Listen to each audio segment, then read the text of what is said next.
what we're looking at right here is the entrance to Greenwood Cemetery.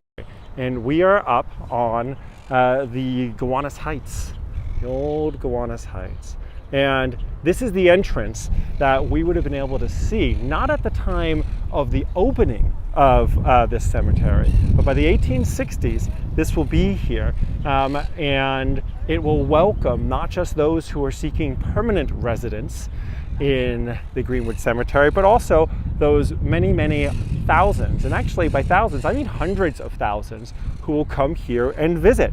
Because by the 1850s already, this cemetery has become either number one or number two on the list of U.S. tourist attractions. The largest tourist attraction being certainly still Niagara Falls, right? But this one being number two. So you're gonna build an entrance to this cemetery, then you need to make sure that, that it's gonna be, it's calling in some heavy hitters. And there is no heavier hitter at this time than Richard Upjohn. And Richard Upjohn is known for this, this Gothic revival style. And in fact, let me see if I can't just pull up a El Pictoro for you guys and show you another building that's by the same gentleman. No, don't zoom in that. I want to zoom in on this building here.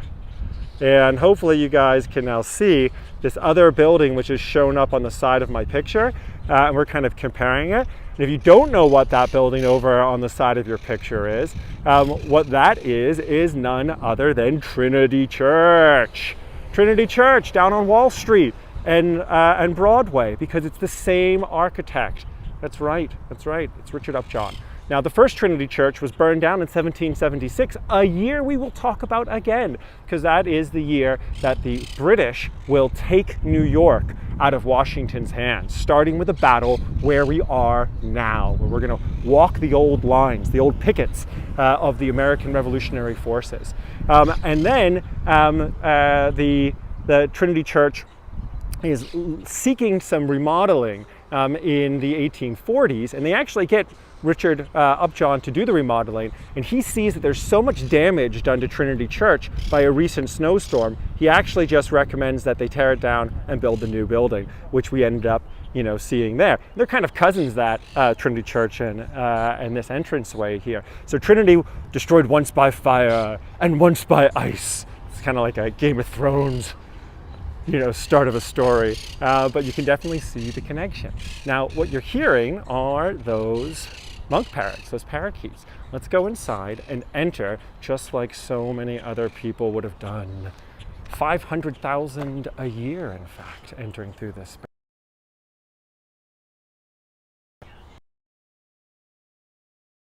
And we're in. We've crossed into the cemetery.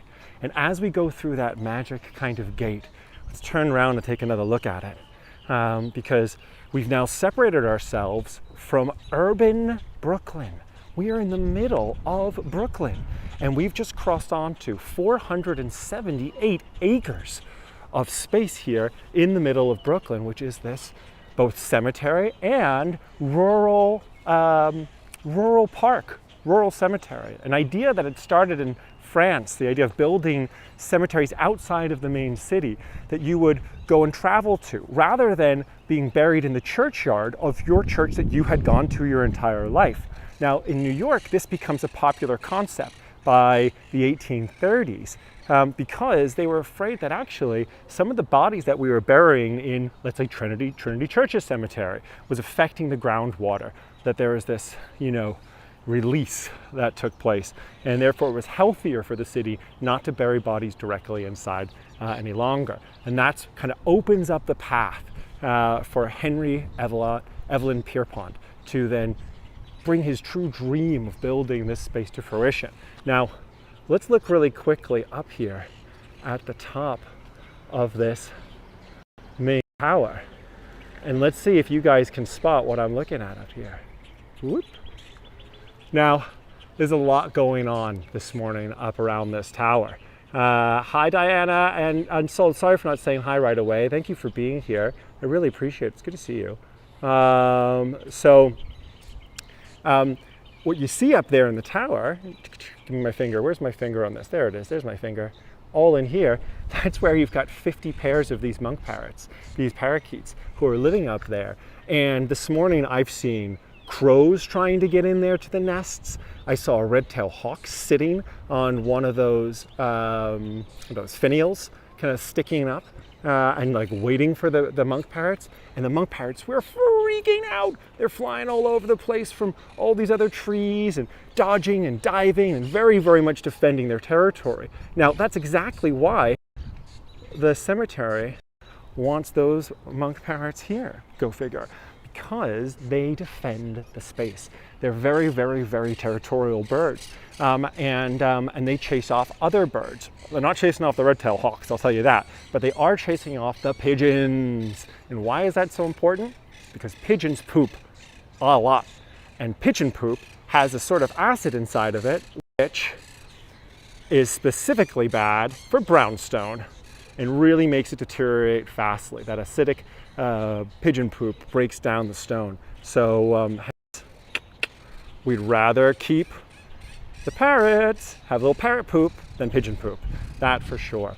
Now, the other thing about this cemetery as we walk by is that it is a tree lover's paradise, as well as a bird lover's paradise, as well as a history lover's paradise. We have a level 3 arboretum here. So this is the only level 3 arboretum / cemetery in the United States. I'm going to say maybe in the world. And what you're looking at right now is none other than a English or European horse chestnut tree. And the reason why I wanted to show that to you guys really quick was because it brings back a memory for me growing up as a kid, because my dad would always talk about this game that he'd play as a kid called Conkers. And what you do is the fruit of the horse chestnut tree are these little, these fruits, these nuts, these conkers, and you drill a hole in them. And then after you drill a hole in them, you run a string through them. And that string then allows you to take your conker, and here's a picture from the old days, not my dad, but you get the idea from this 1950s photo from the UK. Are Cub Scouts, young Boy Scouts, and they've got their conkers with their strings through it, and they're whacking away. And the thing is, whoever's conker breaks, so it gets split by the other one. Well, you've lost. It's kind of like playing marbles with other kids, except someone's going to lose their marbles, and the marble is destroyed in the process. So that's just like a cool memory for me that I wanted to share with you guys as we get started. There's no started and get moving, because there's a lot for us to see. So we'll talk more about our good friend Richard Upjohn later on, because he was buddies, with Henry Evelyn Pierpont. And he actually ends up doing not just Trinity Church, not just this entrance back here, but he also does the Pierpont Memorial Site, their gravestone, which hopefully I'm going to be able to find again and remember how to get there. So that's coming up as we go. So yes, thank you, Jeanette. Good to see you, by the way. Glad you're here. And thanks for the Conquer memory, check mark. That yes, it is real. I'm not just making it up. And Alexa, yes, you're right. If you get your finger caught between two conkers, then it's like Oktoberfest with your finger, wrapping your finger around the Bierstein instead of on the handle, and you get clonked. And you definitely feel that. Oh, cool. Ross says he plays conkers as well up in Scotland. You soak them in vinegar to make them harder. Ah, that's the trick. That's the trick that we should have done it for sure. Oh, wow. Jeanette says, and you name the conker depending on how many times you've won with it. Like a 49er.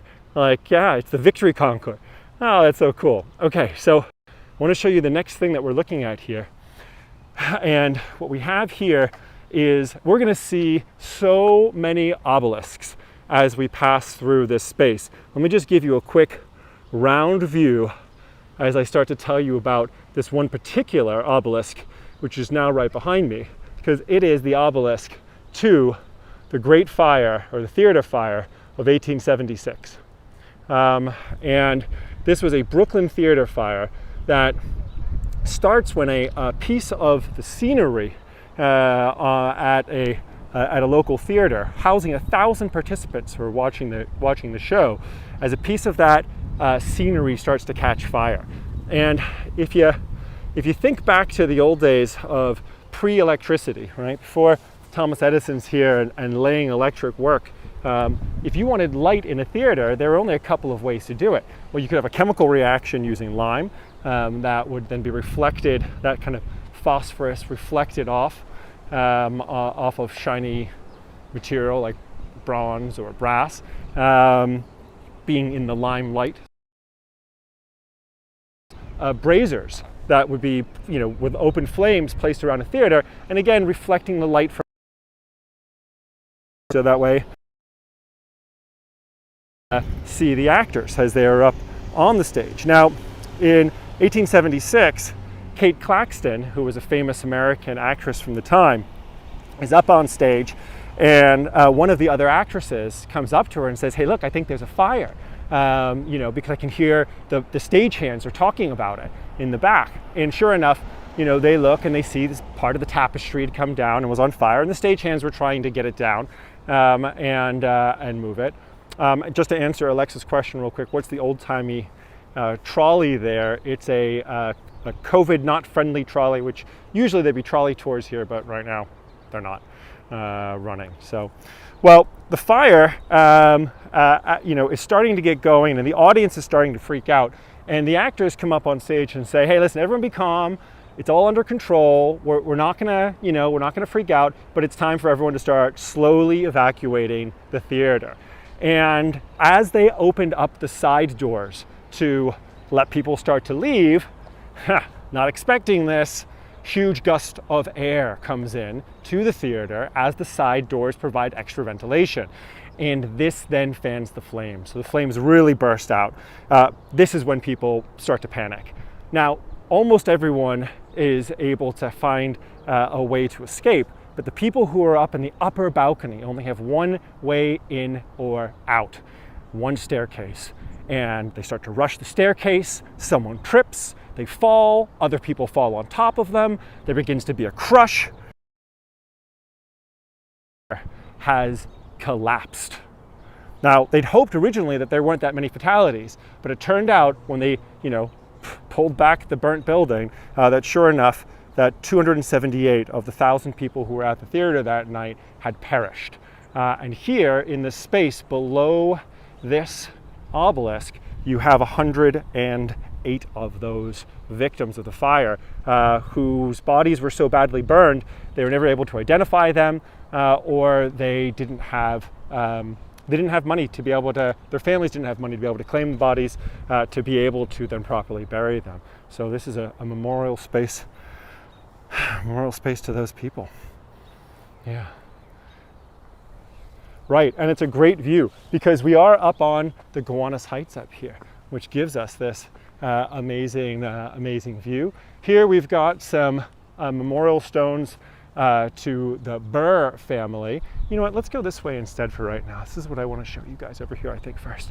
It is Aaron Burr's second cousin, actually, who's buried right there. Aaron Burr himself, from Hamilton fame, is buried over at the cemetery in Princeton, New Jersey, where he had attended university. So,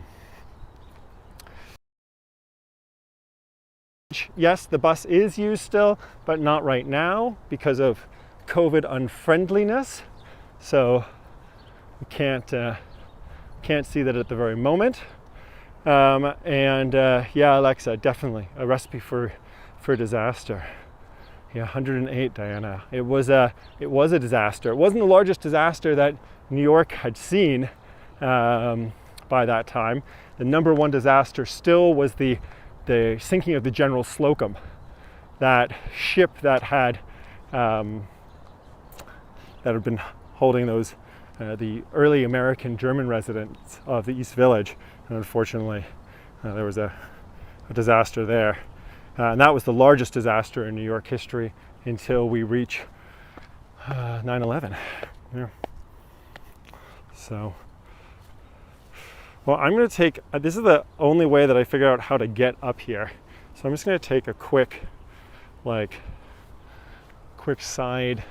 I'm going to kind of scale these walls here and just come up this path that I discovered, because I'm never going to remember the other way to get around. And it's like my workout day a little bit here as well. Whew. Okay, climb to the top. Catch my breath. Okay, so I wanted to show you guys this really quick. It's actually, for all the obelisks that are here, this one here is part of an art installation from a French artist named Sophie Calais. And as you can see, what it says is, here lie the secrets of the visitors of Greenwood Cemetery. Now, we're visitors right now. The people that are entombed here, or interred here, if you will, some of them are entombed, some of them are interred. Well, they're all interred, but some of them are entombed. They are called permanent residents, right? So we are just visitors right now. And this art project is a 25-year-long commissioned art project, where 25 years after its installation, which was 2017, so we're looking at 2042, what they're going to do is they're going to go into this space down below, where right now, if we had a message, we could slip it down into this space. And I'm looking through, and I can see that there are messages down inside there right now. And you can't see it because of the light, but I can see bits of paper on there. And the idea is that after 25 years of collecting notes into this sealed, watertight space, they'll eventually take them out. And rather than reading them, they're going to simply burn them as part of a simple ritual, and have those secrets remain secrets and disappear. So I just thought that's a really neat little aspect of this space, because the cemetery itself no longer sees itself as trying to make money off of burying people. Now, they still do bury people. There's a limited number of spaces for people to be buried. But as of 2009, the Greenwood Cemetery has seen itself more as a historical attraction, historical location, as well as a place for bird watchers and arborists. But specifically, it's not how they're trying to make their money. They do functions here, they have events throughout the summer, and we're going to hopefully be able to sneak into one of those event spaces if it's open later on. So it's pretty neat. Michelle says they should read them. Alexa says, I like that it's a sort of a time capsule, although a secret time capsule. Tage writes, secret door is a unique idea. Yeah, Diana Pomba also says it's a nice idea. Now, the guy that I'm walking up towards now here is a man who, if you know me at all by now, if you don't know me by now, well, if you know me by now, you know that I am a huge fan of this man because, well, he's so important for New York. This is none other than the great DeWitt Clinton. And DeWitt Clinton failed presidential attempt in 1812, but he was a senator from New York, he was a governor of New York, and he was mayor of New York. And during the time that he was mayor, he helped push for the building of defensive fortifications in New York Harbor. This is the guy who helps push for the building of these 4 forts as tensions start to rise with the British in 1810-11, leading up to the war of what we call the War of 1812. And he says, let's build these fortifications, and that way we can keep the Brits out of our harbor, because we know what happened in 1776. They whipped our butts. So better not to engage. And sure enough, it works. The British showed up in 1812. They looked at New York Harbor, now with these different fortifications, one on Governor's Island, one on what would be called Liberty Island, later on where the Statue of Liberty is, one down in the South Battery, which today is called Castle Clinton, and then another one called Fort Gansevoort, which is where the High Line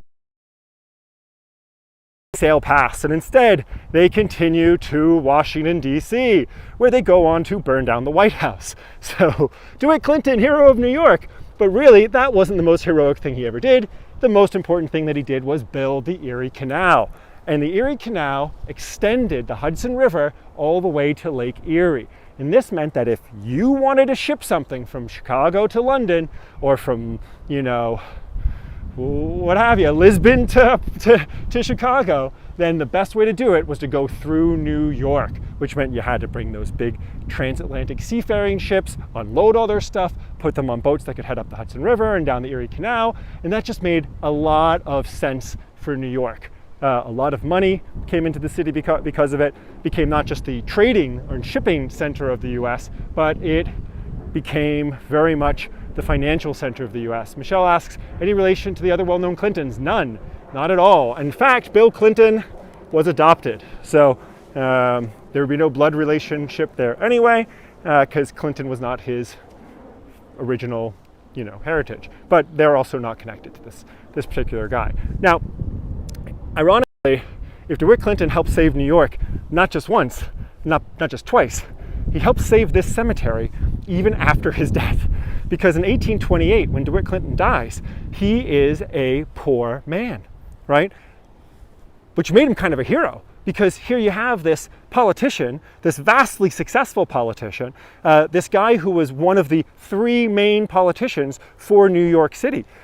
You had a guy by the name of Alexander Hamilton. Then you had another guy by the name of Aaron Burr. And then you had a third guy, right? DeWitt Clinton. They were the three leaders for New York. And when Aaron Burr fatally shoots Alexander Hamilton, means you got rid of Alexander Hamilton. He was no longer one of the main three. And you got rid of Aaron Burr because Aaron Burr's career was pretty much done after that had taken place. The end result is DeWitt Clinton was the last guy there. So he was really, really popular in New York. I'm going to give you guys more cemeteries. We walk to the next location, and also, hopefully, I'm going the right way. Originally buried up in Albany, because he dies a poor man, he's up there until the 1840s, when his son, Charles Clinton, DeWitt's son, is approached by the Greenwood Cemetery. And the Greenwood Cemetery has said, look, we've got a problem. Even with this beautiful rural idea of like an English garden sort of cemetery, we walk along and then we discover things as we go. People aren't moving here. People were not convinced yet that you should be out so far away from New York City. Now, the father of Henry Evelyn Pierpont, who was, is credited with really being the man that makes this space exist, right? And brings it kind of into existence.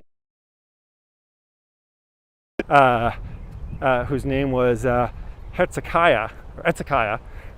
He was really one of the founders of Brooklyn. Until then, it wasn't really convenient for people living in Manhattan to like live in Brooklyn. But he gets the charter for Brooklyn to get it really started. And with that charter, in 1800, he creates a suburb on what would be known as Brooklyn Heights. Steamship for commercial purposes, and that then allows them to start moving people and shuttling them back and forth. Yeah, I'm seeing I've got some lag. Sorry, guys. This is the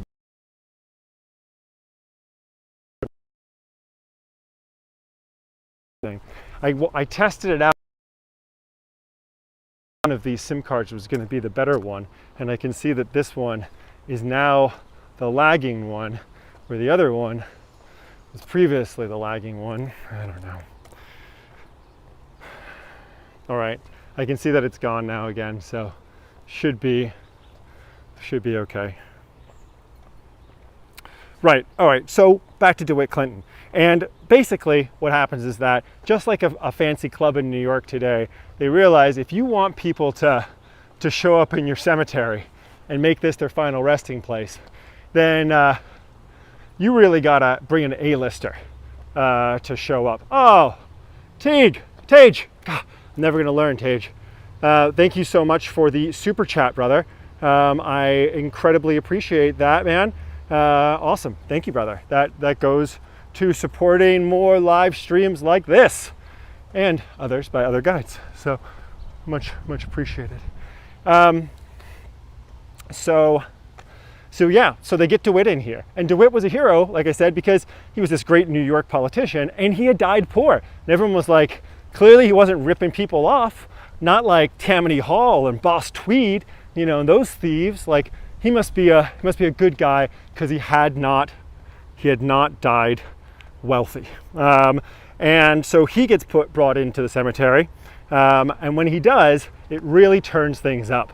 And within 10 years, the cemetery is seeing 500,000 plus visitors a year, which is an incredible number, and making it this hugely successful tourist attraction. So I wanted to come and show you this as well, because this is the Van Ness Parsons Mausoleum. And inside the cemetery, we have three main types of architecture. We've got Gothic Revival, which is what that Robert Upjohn entranceway was. We're going to see a lot more of that as well. We've got Classical architecture, where we're going to see, you know, columns, Ionic and Corinthian columns, that'll make us think of ancient Rome. And then we also have Egyptian Revival, which is what this is here. And it was a style that became very popular. The gentleman who originally is buried here, Albert Ross Parsons, he was a pianist and a teacher at the Metropolitan Conservatory of Music. And he was also a passionate Egyptologist, hence why it ends up, you know, this being the kind of the story here. And who do we have here? The idea is that we're looking at baby Moses. Over here, we got ourselves a Sphinx. And over here, it's supposed to be JC, Jesus Christ himself, with a little lamb in his hands. And he used to have a shepherd's staff kind of attached to his hand over here, but it is gone because unfortunately the Greenwood Cemetery also suffered a fair amount of vandalism from time to time, which meant that going into the 1970s, they kind of changed their model here, and they ended up closing down the cemetery to public visits. They didn't close it down, but they really made it a lot harder. It became a lot less welcoming, kind of like a fortress in many ways. So you didn't end up having the same sort of access. They've changed that back again now, so it's definitely designed to and for welcoming people into the space. But for a long time, that was simply just not the goal. Okay, I think I want to go back over in this direction. But I won't lie, I'm a little bit turned around suddenly, which is pretty early in our tour for me to be feeling a little bit lost. But I think let's head over this way. The good news is that no matter where we end up going right now, there's so much interesting stuff for us to see. So in the 1850s, 1860s, 1870s, when this is a major tourist attraction, it would be very normal for people to have been coming in with their carriages, on their horses, and just walking around as well. They had their own police force here to help kind of separate out the wait, you know what, guys? I'm sorry. I do want to go this way. I apologize. That's my bad. That's me being a goofball. I had to go around and up this hill. So anyway, they had their own police force inside the space to separate people that were like mourning parishioners from regular tourists, regular travelers. And as we walk around, the goal of the cemetery is also for us to get a little lost. And I'll tell you what, I will tell you what. Thank you, Hale. I'll tell you that right away. Thank you, Hale, for the super chat. Mwah! Much appreciated. Awesome. What I was going to say is, if their goal was to make sure that it was confusing and got people lost, it's incredibly effective. Mission accomplished, guys. Job well done building a very confusing cemetery. And it works, because as you come around a corner, suddenly it explodes and you see something. And I always think about it, because I did a lot of guiding in Europe for a while. as like the gardens around Potsdam, outside of Berlin, which are designed to kind of like be an English garden, where you come around a corner and you see something just comes out of nowhere, and then you wiggle down past and past until you see something else new. Versailles, a French garden, where it's all laid out, very beautiful, you know exactly where you're going, you know, you enjoy the vistas the entire time. Whereas here, it's designed specifically so when you come around a corner, you see something new that you had not necessarily been expecting. Now, if you hear I'm a little out of breath, it's good. It's because I'm working hard for you, but also because I'm walking uphill. Now, something worth pointing out really quick is this statue up here, because you basically have you only have a couple of different iterations of, like, you have angels all over the place throughout the memorial space, but then you also have ladies who stand guards almost over different spaces, and they're broken into faith and charity, and finally hope. And each of them is kind of depicted in a slightly different way. So if we've got faith, charity, and hope, go ahead and tell me in the chat, what do you guys think this woman is representing here? Is she faith, charity, or hope? And then I'll tell you which one's right. And in the meantime, why don't I just show you a little bit about this guy here. So this memorial space here is to Gordon W. Burnham. And yes, Diana with the first answer there, already beating everyone else to the punch. This woman is indeed representing faith. That's what that Bible and that crucifix in her hand is telling us right there. Charity is, thank you Tage for the guess. Hope is actually a really easy one always to tell, because hope, and we'll find a hope statue later on, hope is almost always depicted along with an anchor, right? Kind of you on a long sea voyage, you hope you will make anchor again, I guess, is the reference there. And then finally, charity will be depicted with, like a wreath or grapes or some fruit, something that you can see and understand is going to be given. So this statue is sculpted specifically by a guy by the name of Moffat. I can't remember his first name, but Moffat was a semi-famous sculptor from that period of time, and a lot of the same sculptors and architects are used again and again throughout the memorial site. But Burnham himself was a gentleman who made copper wire, and he made a fortune making copper wire because, it was soon after he was producing all this copper wire that suddenly a guy by the name of Thomas Edison showed up and said, "Hey, I got an idea of what you can do with all that copper wire. Why don't we electrify the city and turn the lights on?" So that's Burnham, copper wire man, teams up with Thomas Edison.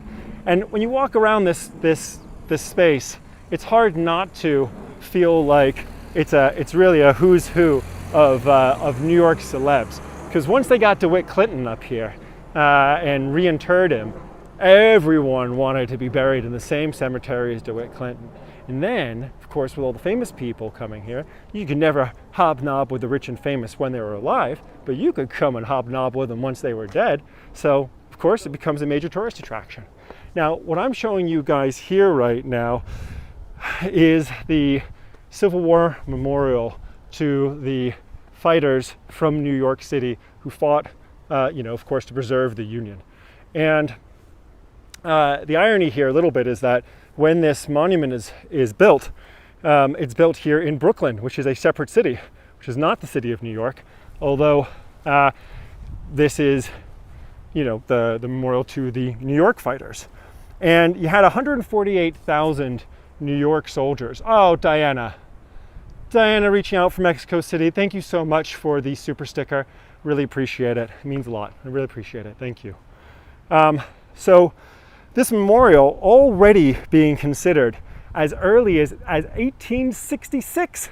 The war only ended in 1865, and already they were trying to figure out they'd already figured out to leave land set aside so that way they could build this monument here inside of the space. It's built to the 148,000 New York fighters, of which about a third of them will die in combat.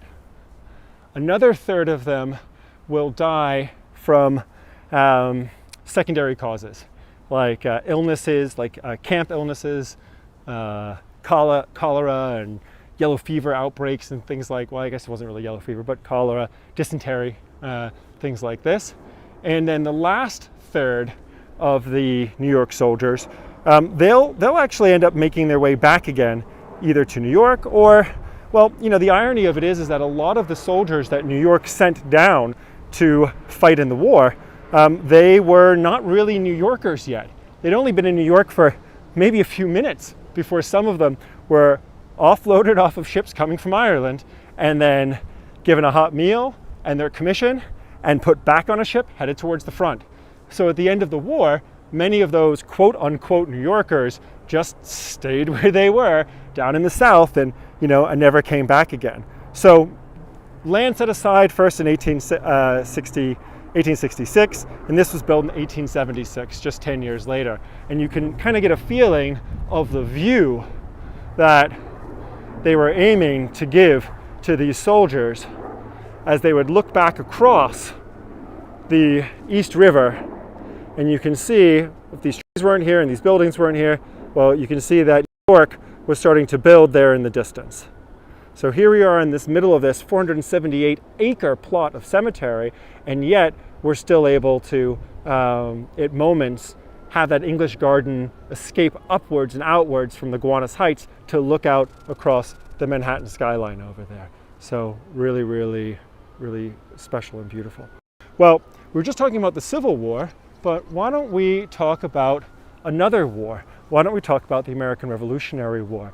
Because these Gowanus Heights are also part of the reason why Washington will choose this space as one of the defensive positions for the American Revolutionary forces to defend Brooklyn Heights, which are to the north of us right now, and has the vantage point that if you caught my city bike mishap tour the other day, a quick pop-up, the advantage of the Brooklyn Heights was that you could fire cannons directly into Manhattan if you needed to.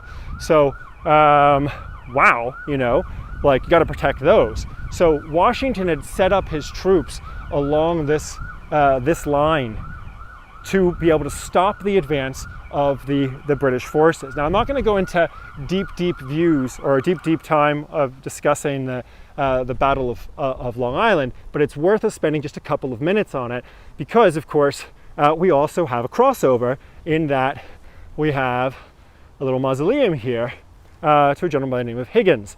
And Higgins' great contribution was that he had invented a new formula for India ink. In fact, you can still go to like some shops and stores and still find India ink, Higgins India ink. And this new formulation made him incredibly wealthy. I'm looking through, it says virtue and immortality, but now the soul plainly appears to be immortal. There is no release or salvation from evil except attainment of the highest virtue and wisdom. Well, Higgins was also a big fan of history, and he had founded the Long Island Historical Society, and through his research had discovered that, of course, this often not spoken about Battle of Brooklyn, or Battle of Long Island as it was originally called, had happened up here on the Gowanus Heights. So he ends up setting up his mausoleum to be here, as well as commissioning this statue of Minerva. Minerva, who would by later times, the Roman goddess Minerva would kind of end up mixing together with Athena. She's not the goddess of war. That would have been Mars. what Minerva was a goddess of wisdom, but also defensive battle, defensive war. So she was a warrior as well, but she was not on the attacking side. Minerva was on the defending side. And she also was the patron of many other things. So you can imagine, and I wish you guys were with me here so you could feel it along with me at the same time, but this is where Lord Stirling, who was a Scottish pseudo-nobleman, I mean, he had been granted his lordship after his father, the Earl of Stirling, had passed. Then the Scottish courts actually take it away from him. Lord Stirling never agrees, but he sets up his troops here along this line. I mean, this was literally, I'm walking along the pickets of where the American forces would have been.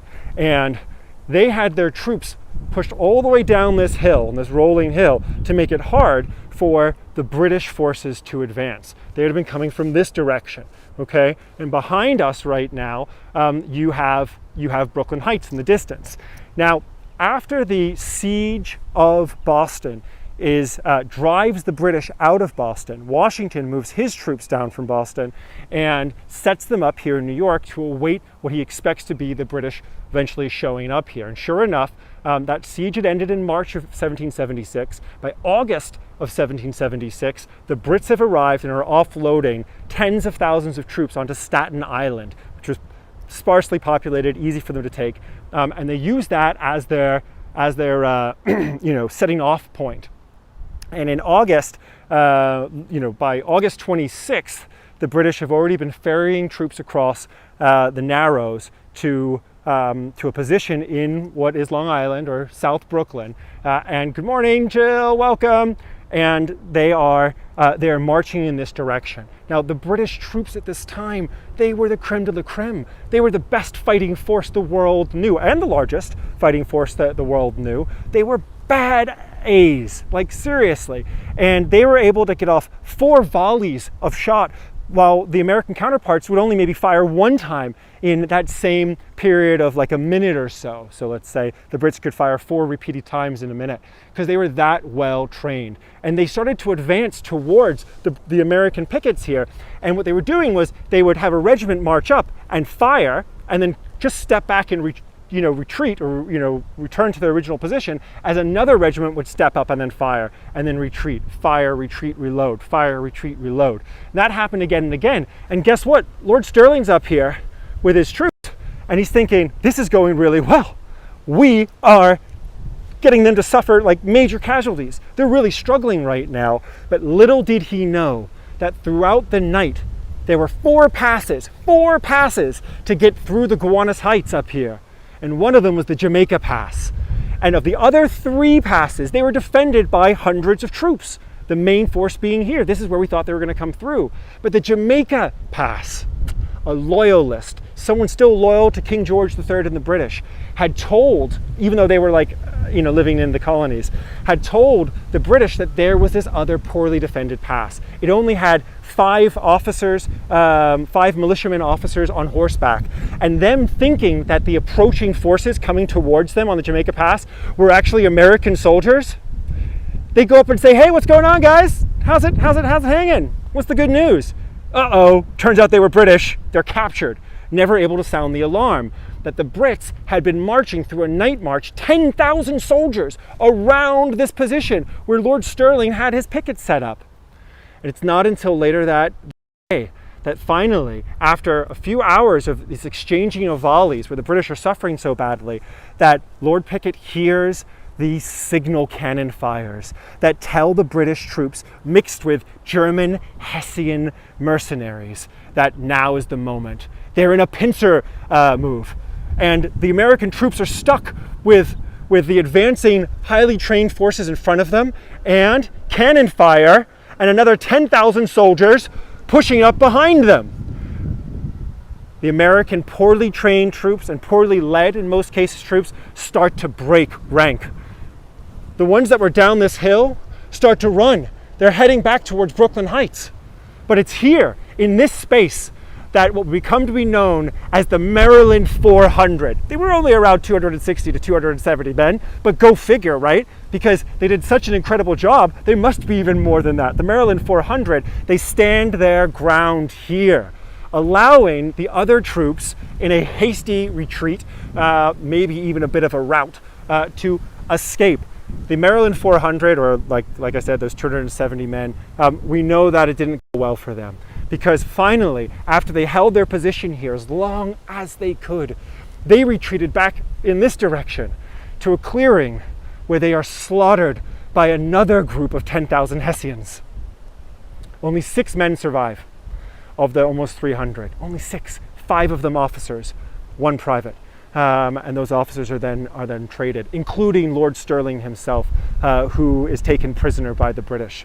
And Washington, watching from Brooklyn Heights in the distance, sees this last standoff, and he says something to the effect of, heavens forbid, such brave men I lose today. And it's true. And this is where that went down. So, and hence we've got our altar to liberty, right? Because with liberty and freedom comes also great sacrifice. So thank you, Minerva, for being there. And thank you, Lorraine Musha, for my super sticker. I am very grateful. Thank you for that. And thank you, Shannon, for the storytelling compliment. It's easy to tell great stories when the history does it for you. It's just fascinating, to be part of it. So I'm really excited to be here. All right, let me see where I am again. Let you guys keep watching. And oh my gosh, I have gotten nowhere in my tour yet. And I'm already at 42 minutes. How is this possible? Oh. All right, we gotta beeline it. We gotta beeline it. We gotta get moving. There's just so much history in this space. So much storytelling to be done. I'm gonna make a quick cut here. Because there's just some stuff I cannot not show you guys. Oh, the birds are so chirpy right now.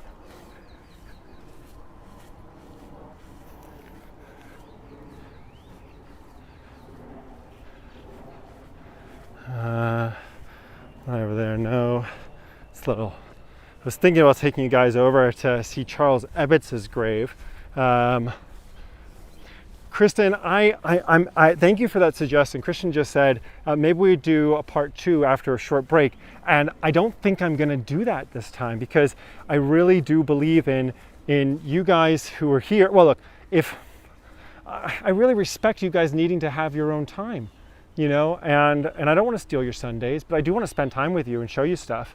But there's a balance of it. I don't know, we'll think about it. I wanted to show you this tree stump really quick because it's part of the strategy of the cemetery, that when they do have to cut down a tree, unfortunately, they leave the stump here, whether it's like a tall stump like this or a shorter stump. We'll see some as we go. And they did a test on it, and it turns out that over like the 30 years that the stump takes to biodegrade, that it ends up providing a lot of food for bugs. And then the bugs in turn provide food for the birds, and creates a neat little ecosystem here. So here's just another little stubby stub over there. Stumpy stump. Whenever I see stumps like this, it always makes me think of that Shel Silverstein book, The Giving Tree, which, although maybe not as famous as Where the Sidewalk Ends and some of those other ones, I really love it. I think it's such a great story, The Giving Tree. So if you haven't read that one to your kids, then get on it. Definitely one to talk about. All right. I'm going to be quiet for a second and just figure out, oh no, wait. No, we're running low on time. We're not going to do that. Sorry for the back and forth. I wanted to show you guys Leonard Bernstein's gravestone really quick, but that's going to be on the second take for sure. There's not much to see at Leonard Bernstein's memorial space. because on purpose, it's a very understated little location. And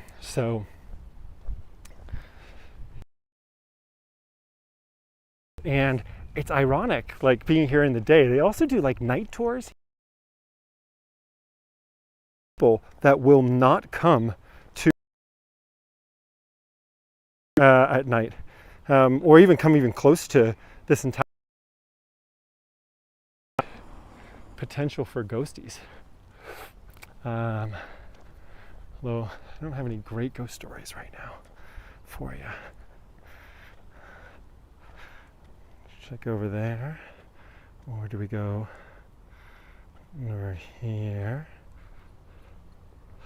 Okay, let me go over here. Oh, sorry. Thank you, Shannon, for the lagging. Thank you for letting.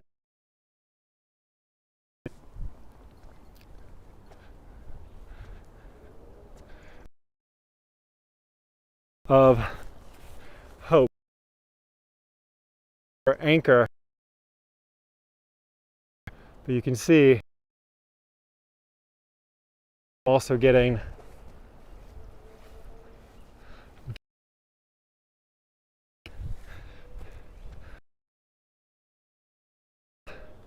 hope. I'm going to keep moving. 1, 2, and just see. Wouldn't have been great. They build towers.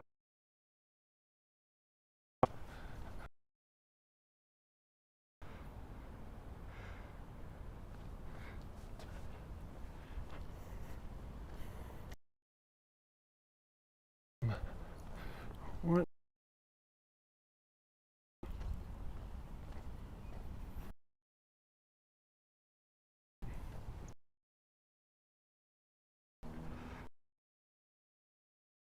I'm still getting lag signals. That connection, get stable. All right, my message for lag has stopped, which means I think that we are back in business. Which means I can show. Well, I think that we were really laggy there for a bit, but maybe things have gotten a little bit better now. I just wanted to talk about L'Oise, the bear, which is a memorial to the painter William Holbrook Beard, from a sculptor. Yeah, hopefully it's looking better now. I'm showing that back to you guys. This was an unmarked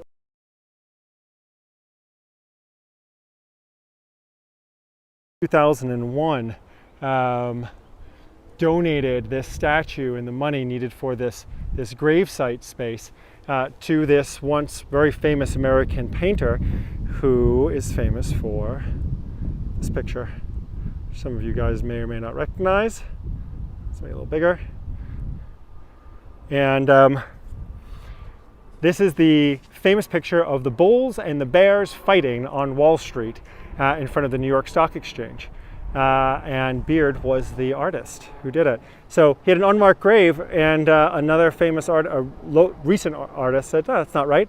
Let's give him something more permanent in recognition of his great painting." So there is that.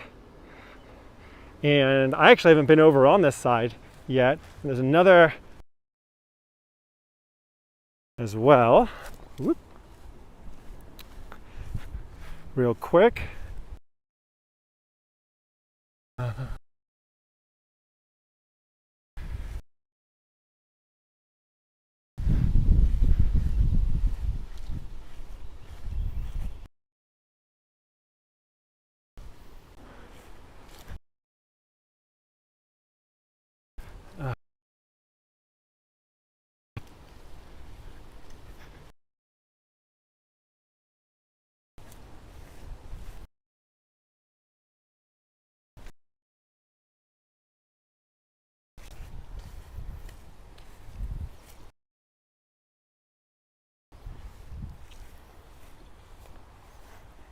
This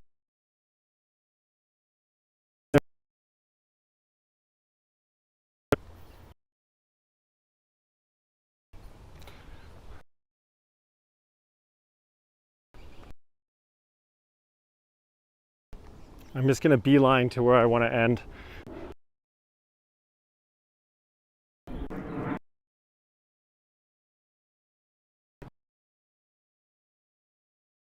Yeah.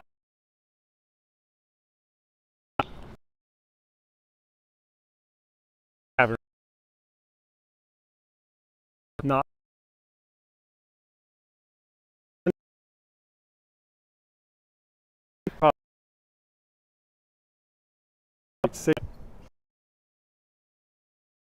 hope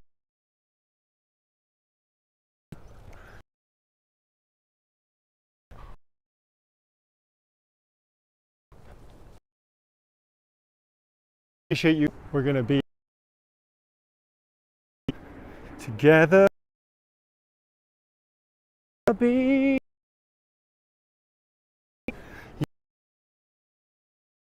lagging is gone.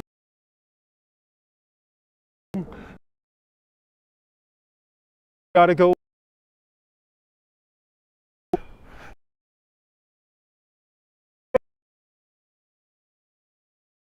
to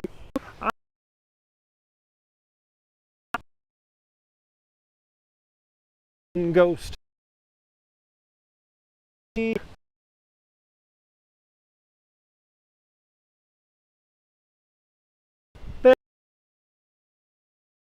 Spoil. Be my oh, like I tell you a story. Oh, like a ghost. You ain't no morning glory. Has it said internet connection on?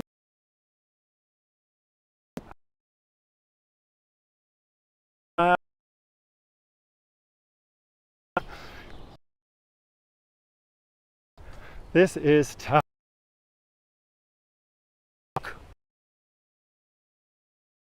Gone.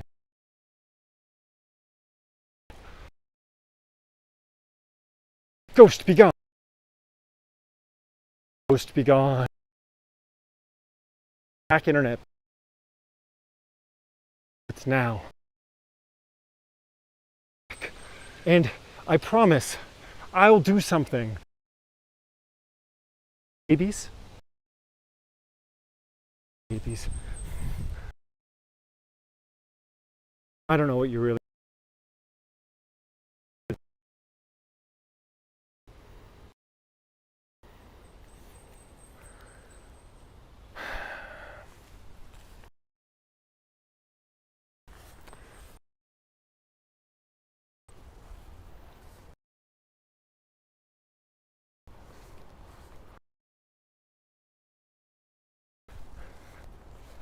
I'm trying to gain elevation.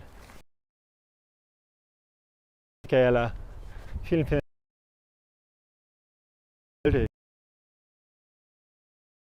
Dank gelohnt. Jetzt hat Schrott.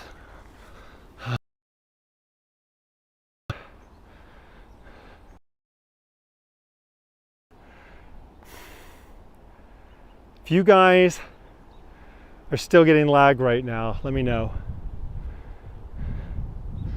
And if so, I think the lag might be gone. I think I might have just beaten it. Okay.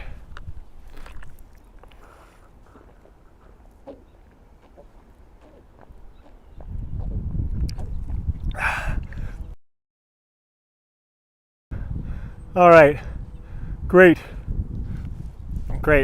This is my hand moving back and forth. Okay, good. So you guys probably didn't lag no more song. Oh no, I shouldn't have said it. Oh, now it's back. Guys, you're lagging, like as well.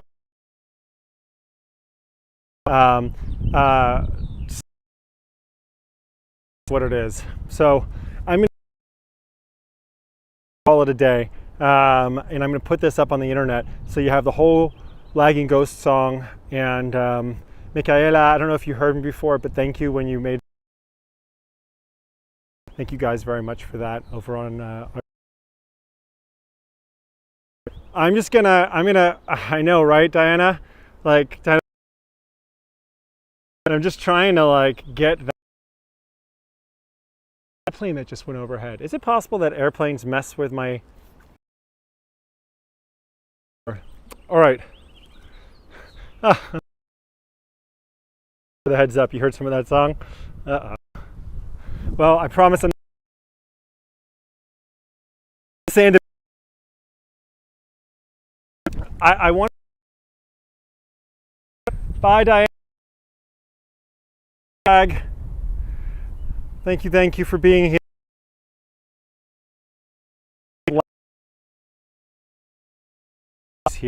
And it is none other than same place. So let's just get up here. And for those of you who still have connection with me, you have it. For those of you able to later,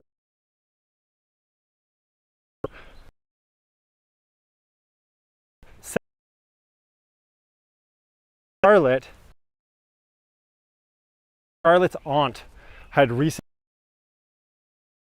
Thanks for checking in. And or hail Jim in that world. And Charlotte Kanda, at 17 years old, she was engaged to be married. She's her father actually, Charles Kanda, was Charles Kanda was actually an officer in the Napoleonic armies, and they end up emigrating to the U.S. and a French nobleman, and he, is very happy. 1945, and she goes to a party with her dad and a good friend. And they enjoy the party, and at the end of the party, they head home. And as they are headed home, Dad stops the carriage to escort, just saw a cardinal go by, to escort Charlotte's friend into her house.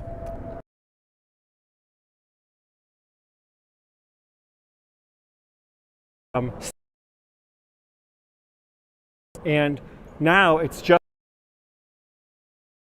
herself, and startled, they're spooked by this ghost, and they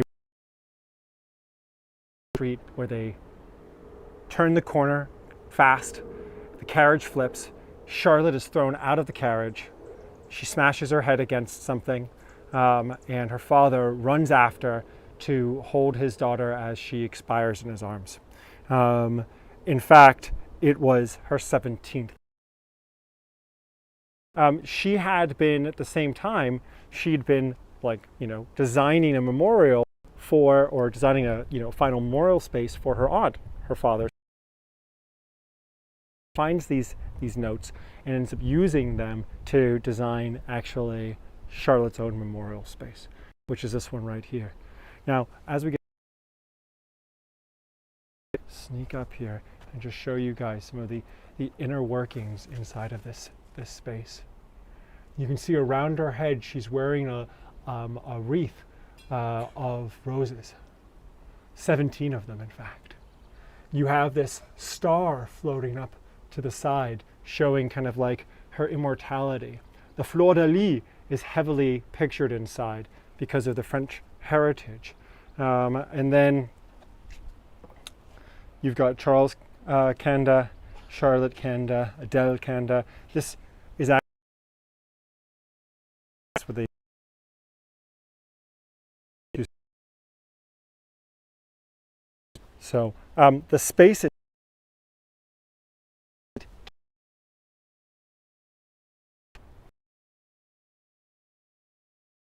it's also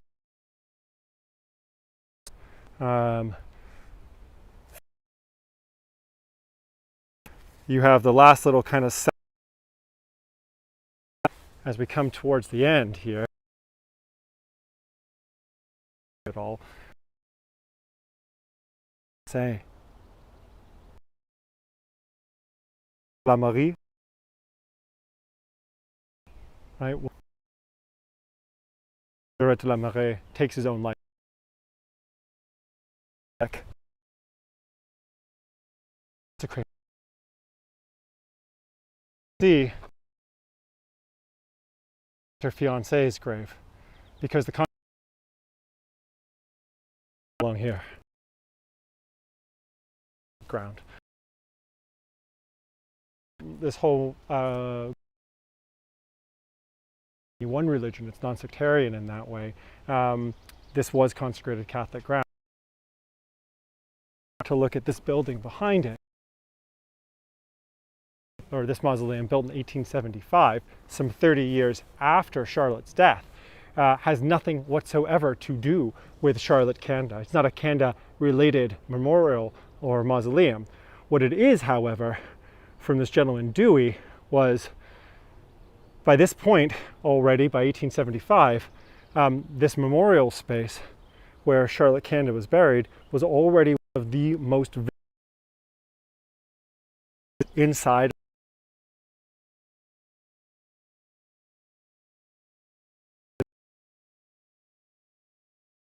up right behind. People would come and visit her, would also see him. It's both a gravesite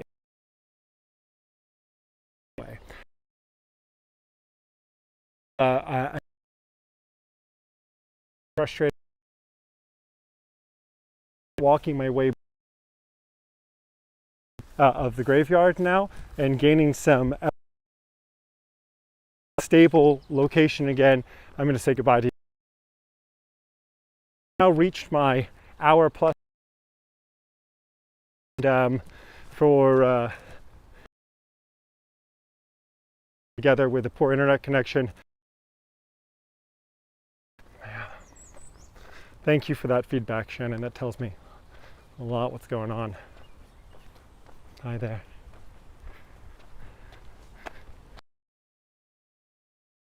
Just gonna keep on gaining elevation. Just gonna walk up the hill. And with the expectations that this is going to be, people are going to be able to watch without the lag.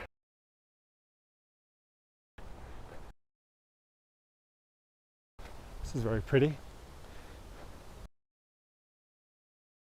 Ourselves up the hill. Now we know that T-Mobile nor AT&T have good service inside of this. Thank you guys for the lag comments. I'm getting my butt up, and away. Let's get up a hill. Oh! I'm going with the understanding that with elevation, I should be able to reach. Whew. Elevation should have let me reach more towers. Whew. Walking straight up a hill. Oh. Okay. Whew. Sorry buddies. I'm climbing over you right now. Okay. All right. Okay. Yeah, I gained some elevation. It's schwitzy here. We're gonna hit 95 degrees in New York, which is not the least humid of cities. So we're looking at like 33, 34 degrees Celsius for you folks over there. So here we are. Elevation does seem to have helped. All right. Well, why don't we not end on that last story? Instead, I'm going to end on one last final story right here, which is, it's hard to come to graveyards and find stories that are specifically super uplifting, because there is a purpose why people tend to, a purpose for why people tend to come to cemeteries after they're dead. There's a connection there. This particular monument here, which we're gonna now end with, because I feel like I didn't really give you guys the Charlotte one properly, because we couldn't really hear right there. This is the story of Freeborn, and Freeborn was a ship's pilot in the New York Harbor, and during a terrible storm, his package ship, the package ship that he was on and piloting, only 300 of New Jersey on the other side of the Hudson River, it ends up foundering, and it starts to go down. Now, only 300 yards offshore meant that people onshore had gathered and were waiting to try to rescue the crew. But unfortunately, with the heavy storm prohibiting them from being able to get off of the ship, and for people to row out and rescue them, the 90 people on the package ship, including the captain, Freeborn, lose their lives.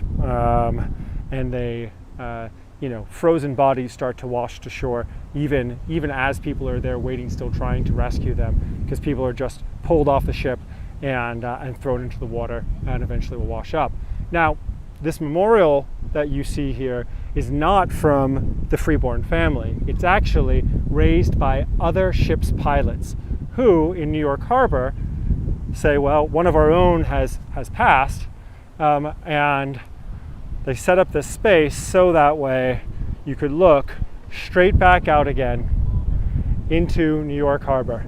Now, these trees that we see in front of us wouldn't have been here back in those days, so you can almost get a feeling of it looking in the distance. If that once again is, Manhattan over there, you could see down into New York Harbor, and you can actually see parts of it. If I just step out of the way of this tree here without losing signal. There you go, New York Harbor over there. So the final resting place for Captain Freeborn gave him a view back into the harbor where the other ship's pilots would continue to work, and he'd be able to watch that work continuing to go. That was the idea. So, all right, that's it. We just hit like an hour and 10 minutes or so. Thank you guys so much. Really apologize for the lag that we experienced there. I will be very quickly returning home to post this entire video. And this video that we've just done together will be called Uncut. Those are the uncut videos. It's even if there was lag in there and there was a mess in there, it's just like that is the straight out video. And then I'll post the edited version, which cuts off the initial kind of 5-10 minutes of hello, as well as fix any sections where there's really just crappy, terrible lag, which I have to cut out, if that was the case. Although with the HD version of this video, you should have the whole thing to be able to watch, and skip to the part that was laggy to be able to watch that again, to learn the great story of Charlotte Kanda. Mwah! Thank you guys. Thank you for joining me. Thank you for putting up with some of my rambling as we go. I've learned an incredible amount about Greenwood Cemetery in the last bit of time. We'll definitely want to come back here again. I need to show you the space to Henry Evelyn Pierpont, who was the driving force behind us even having Greenwood Cemetery. It's he that went around to all the local churches and bought up their old church grounds, convincing them that they needed to go someplace else because of the expansion.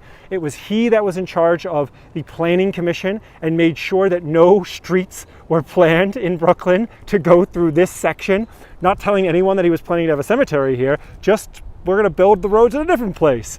Meanwhile, always in the back of his head, we need to have a big cemetery here, like he'd seen on his travels around Europe, to be able to put Brooklyn even more on the map than his father and mother, Maria Evelyn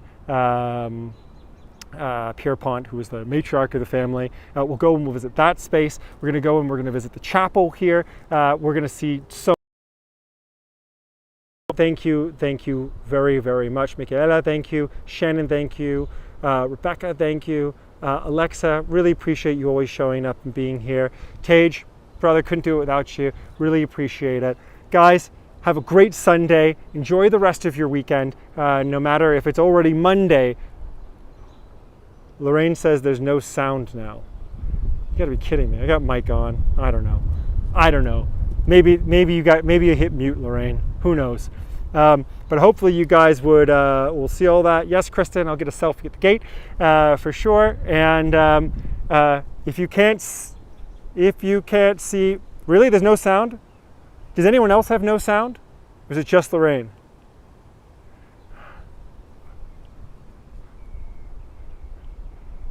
Okay, good. Kristen's still here.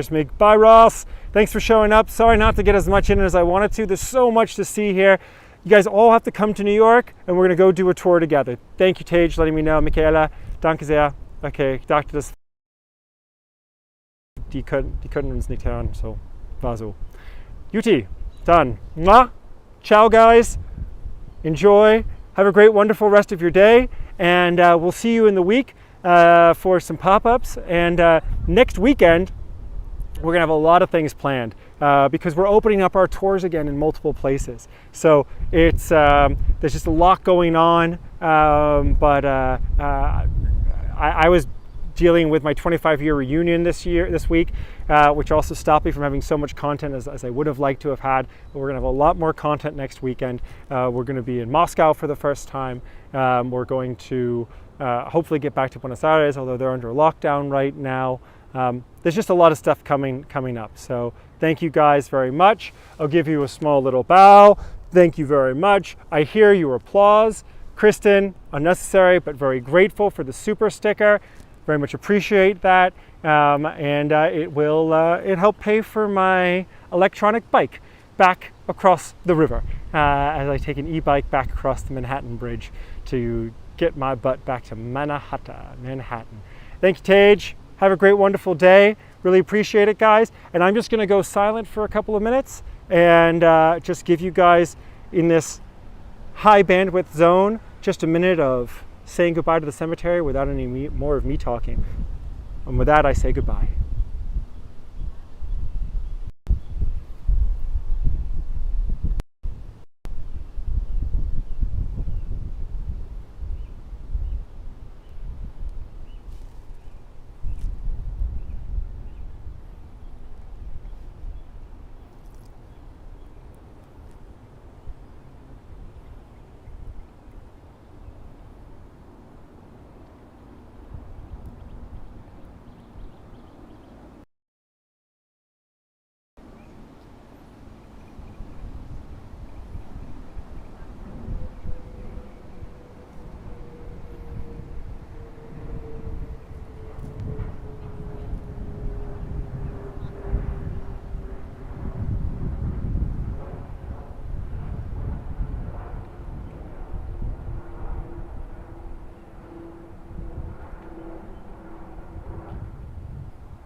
I'm going to leave you with one last final thought, and it comes from actually one of the folks that worked on the first such cemetery as this in the US, which Greenwood was actually the third of three of these kind of outdoor rural cemeteries. The first one was Mount Auburn, actually, in Boston. The second one was Laurel Hill in Philadelphia. Mount Auburn was in 1831, Laurel Hill was in 1836. This one then in 1838. And I was listening to a report made by one of the Mount Auburn workers, and preservationists. And he suggested that you should not look at cemeteries as being outdoor museums, but you should look at museums as being indoor cemeteries. Because before there were widespread museums, if you wanted to come and you wanted to see sculptures, you wanted to see, the sort of design work that we see around this cemetery today, well, you couldn't go to a museum to see it in this breadth and this grandeur. You came to a cemetery to see it. Museums are indoor cemeteries. So cherish our cemeteries, because it's the first place that we were able to really, see these things and learn about this history. And Greenwood Cemetery is no exception. It's waiting for us all sooner or later. Diana Garrity, thank you very, very much for the super chat. I really appreciate it, Diana. Sorry not to acknowledge it right away. Thank you. I'm grateful, guys. I'm grateful for the super chats. I'm grateful for your support.